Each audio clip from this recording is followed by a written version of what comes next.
Alright guys, so I'm cooking my second meal of the day right now, and this is gonna come out to about 1,500, 1,600 calories. What's going on guys, it's your boy Joey. Today I'm gonna be doing an intermittent fasting day in the life. I'm gonna be taking you through my whole day and what I'm gonna be doing while I'm intermittent fasting and while I'm eating food, when I eat food, what food I eat. I think this is really gonna help you guys out that really wanna understand how intermittent fasting works and if it's gonna be for you. If you've never done it before, this is totally gonna help you. It's 6:30 right now. I'm on my way to go train a client, so I'm gonna go train him while I'm fasted. I'm gonna come back. I haven't had any coffee. I haven't had anything. So I trained with him this morning. We did a few hours of training. It was a lot of cardio, a lot of uphill sprints and stuff like that, some weight training, and I was all fasted. It's about 9:30 a.m. right now. I still haven't eaten. I'm not gonna eat until around 1 or 2 p.m. today. I'm setting up myself some coffee right now. Now, if you don't already know this little hack for intermittent fasting, when you're intermittent fasting and you're pushing your breakfast back, you're pushing your first meal back, breakfast, right? Because your breakfast is what breaks your fast. Further back in the day, what I do personally is I use coffee, or you can use energy drinks such as Bang,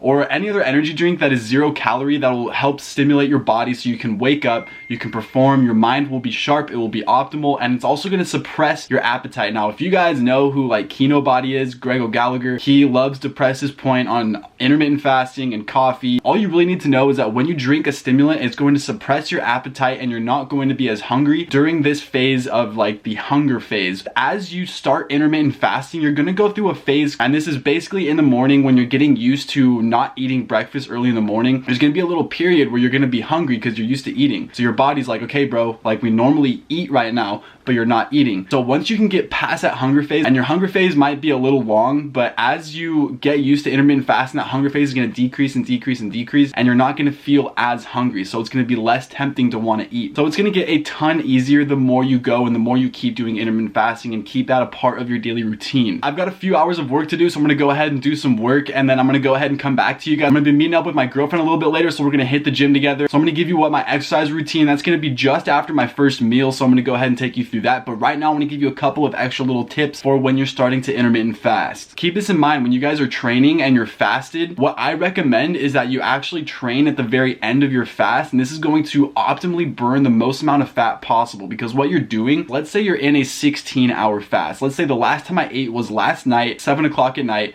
and then today I'm gonna eat at 12 or 1 o'clock today. And I were to train just before I ate my first meal. Now what I'm doing is all the energy and all the calories and everything that I'm burning in that training session while I'm fasted has to come from somewhere, right? You have to expend energy to lift weights. You have to expend energy to do cardio. So where is that coming from? It's not coming from the food that's in your stomach, which is normally what people do. They'll train after they eat so they have energy, this and that, right? But when you're trying to burn fat and you're intermittent fasting and you train while you're fasted, you're actually gonna be pulling the energy from the fat stores, directly from the fat stores themselves. Get into the gym or do some kind of cardio or some kind of training before you break your fast. You're going to burn fat a lot faster, so just keep that in mind. And I also want to mention that eating all day is actually not normal, and I'm going to get into that point in a little bit. I'm going to go ahead and dive into my work for a few hours. I'm going to come back at you when I'm cooking my meals and about to eat my first meal of the day. Alright guys, so I just want to add real quick that this is how much creamer I put in my coffee. Now you don't want to put a whole lot of creamer in your coffee because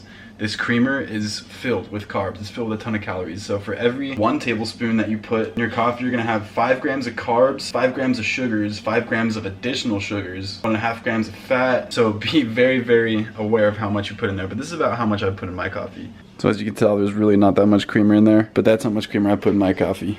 Alright guys, so I got my coffee right here. I'm all ready to go. The reason that I didn't put a whole lot of creamer in my coffee is because you do not want to consume really any calories while you're fasting. You shouldn't consume more than 50 calories because more than 50 calories is gonna break your fast. That's why I don't put a whole lot of creamer in my coffee, just to be safe. But at the same time, if you can try and avoid any calories, that means literally almost any food. Most drinks, most beverages have calories in them, and you do not want to consume any calories outside of your eating window. But fortunately for you coffee addicts, there is no calories in coffee. There's like 2 calories in a cup of coffee, so you're totally fine when it comes to coffee. But the creamer is where you will really mess up if you're not careful, or the sugar or anything that you're adding into your coffee. Besides that, try to drink only coffee, black preferably, and water. You can drink a ton of water if you want to. It's got 0 calories. But besides that, if you are fasting, do not consume any calories. Now I'll catch you when I'm eating my food. All right guys, so it is officially 2 o'clock in the afternoon. I still haven't eaten anything at all. Right now what I'm doing is I'm getting my eggs ready. I'm gonna be eating 4 eggs. I'm gonna be eating 8 ounces of chuck roast, and I'm also gonna be eating a scoop of whey protein. So this is gonna come out to about 1,000 calories, and I'm gonna be eating my second meal in just a couple hours right after I finish training. I'm gonna train in about 2.5 hours.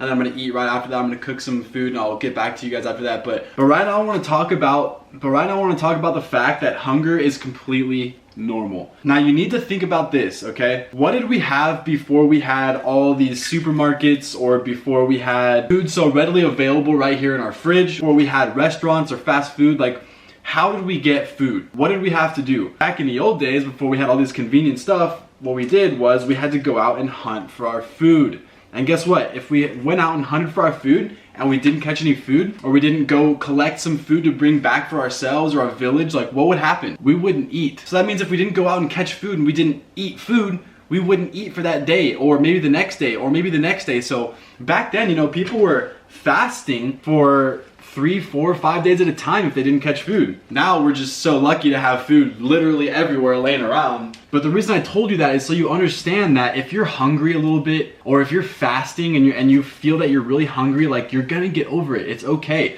So far right now, your body's been trained to tell you, okay, I'm hungry, and I'm gonna give you a ton of pain until you feel that hunger. But I'm telling you right now that if you're fasting and you feel hungry, you are going to get past that hunger phase. Even when you don't eat, you're gonna get past that hunger phase and you're gonna stop feeling hungry. So what your body says is, okay, we need to stop being hungry, and we need to give this person the ability to focus. We need to give them the mental clarity to be able to go out and do something so we can get food, so we can fuel our bodies again. So now what is our body gonna do past that hunger phase? We're not hungry anymore, and I'm performing activities. I'm cooking my meals right now. I'm going out, I'm training, I'm walking, I'm breathing. That all expends energy, it all expends calories. And where is it gonna come from if you're fasted? If you don't have any food in your stomach, it's gonna come from your fat stores. So right here is the 8 ounces of chuck roast, 4 eggs, and a scoop of protein. I need to ask you a serious question right now, bro. Are you someone who puts the condiments on, or are you someone who dips? The reason I'm spending so much time on this hunger phase idea is because so many people give up on intermittent fasting, or they cannot do intermittent fasting because they get hungry, okay? You've got to realize, like I said earlier, that hunger is going to shrink and shrink and shrink. You're not going to be as hungry, and it's not going to hurt as much the more and more you get used to it. And the thing is if you can get past that hunger pain stage, what you're doing is you're building up your persistence. You're building up your grit. You're building up your determination. What exactly is like grit, persistence, determination? Well, it's kind of like, have you ever been talking to someone and you really don't like the things that they're talking about? You really don't agree with their statement or their argument or whatever they're saying, but you grit your teeth, you smile, you just nod your head, you say, okay, you know, this and that, but you grit your way through that conversation until you can finally leave their presence, and then, you know, flip them off in your car or say F you to them, you know, whatever you want all by yourself.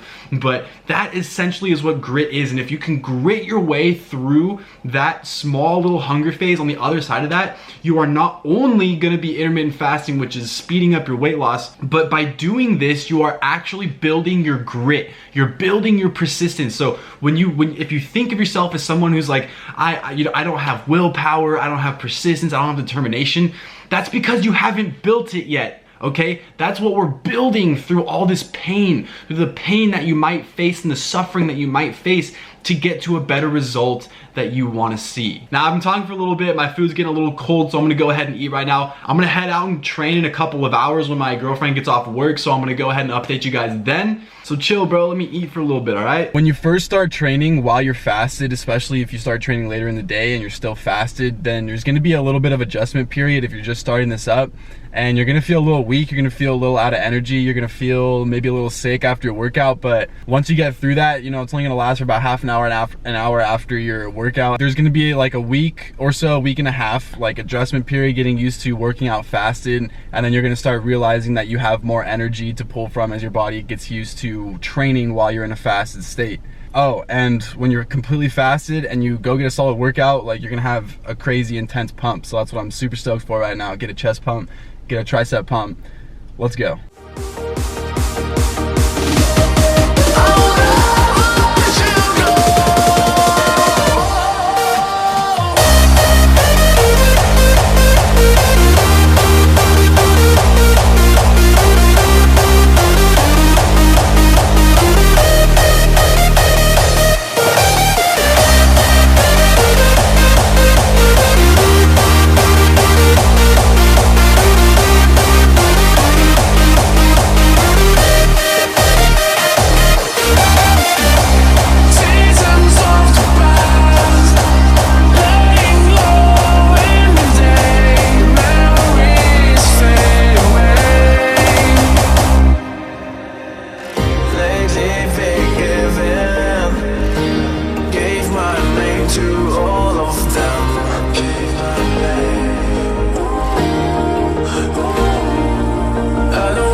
so I'm cooking my second meal of the day right now, and this is gonna come out to about 1,500, 1,600 calories. I got Brussels sprouts over here. We've got some broccoli right over here. I got a pork belly right here. This is just over 2 pounds. And then some lean ground beef right here. It's actually 80-20 ground beef. 4 ounces of ground beef plus 4 ounces of pork belly once that's made, and then about 2 cups of Brussels sprouts and 2 cups of the broccoli. Like I said, it's gonna come out to about 1,500 to 1,600 calories. So another thing I wanna talk about intermittent fasting is that you can choose however long you wanna fast for. So if you wanna fast for an entire day, 24 hours, you know, be my guest. That's not, in my opinion, the most sustainable way to do it for a lot of you guys watching this. So what I recommend is a 16-8 or an 18-6, which means that you're fasting for 18 hours a day and then you're only eating within a window of 6 hours throughout the day. Now, when you're sleeping for 8 hours, that can count towards your 8 hours of fasting as well, so you can kind of counter that in. What I do is I eat all the way up until a couple hours before bed, and then I will fast pretty much the whole entire day. Like today, I didn't eat until 2 p.m. It's about 8 o'clock right now, so I'm eating my second meal. It's been about 6 hours. So that means I'm fasting for about 18 hours. And you can also choose however many meals you want to have. So if you only want to eat 1 meal a day, then basically you're fasting for 23 hours out of the day. So you can also choose when you want to break your fast too. So if you want to break your fast earlier in the morning and then stop eating midday, 2-3 p.m. and then stop eating the rest of the night, that's totally on you. However, what I found is that it's a lot easier to push back your breakfast, your first meal of the day, than it is to start eating and then you're still working and doing stuff throughout the day. So because your metabolism started and your body's expecting more food. So if you can wake up and push back that breakfast as far as possible, then and you can get past that hunger stage, you're gonna feel a lot more focused and a lot more energized, and you're not gonna be hungry. It's gonna be a lot easier, and you can continue eating the rest of the night. All right, guys, so this is what we're working with right here. We got just under 4 ounces of ground beef, and we've got 2 cups of broccoli and 2 cups of Brussels sprouts. I'm still waiting on the pork belly to finish up. That's gonna take a couple hours, so I'm not gonna be able to get this in this video, but thank you so much for watching this video. If you have any questions or concerns, go ahead and comment down below. Make sure to subscribe to my channel if you're not already subscribed. Hit that bell notification, like this video, and let me know what your thoughts are down in the comments. I wanna see what you guys have to say. As always, I will see you guys next video.